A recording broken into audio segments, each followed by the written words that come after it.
Rough कर दो नाथों को, उष्णता पैदा करे, गर्माहट पैदा कर दो नाथों की, करे रहो, करे रहो, करे रहो। गरम गरम हथेली अपनी आंखों अंदर से आंखें खोले बंद कर, खोले बंद कर, पूरा चेहरे को स्पर्श कराते हुए पूरा शरीर को स्पर्श करें, ऊर्जा को पूरा शरीर को स्पर्श होने दे, पूरा शरीर में फैला होने दे ऊर्जा का, प्रभु का प्रसाद मांगे, पूरा शरीर में फैला। राइट हैंड का अंगूठा,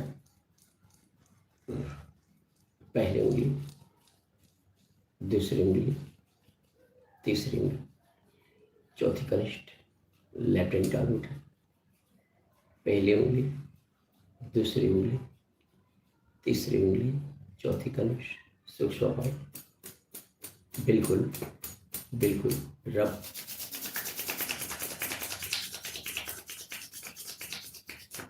गरम गरम हथेली अपनी आंखों पे लगा दे, पूरा शरीर को स्पर्श। बॉडी में किधर भी दर्द हो रहा है, पेन हो रहा है, ऐंठन हो रहा है, उधर थोड़ा ज़्यादा स्पर्श करें। बॉडी में किधर भी दर्द हो रहा है, पेन हो रहा है, ऐंठन हो रहा है,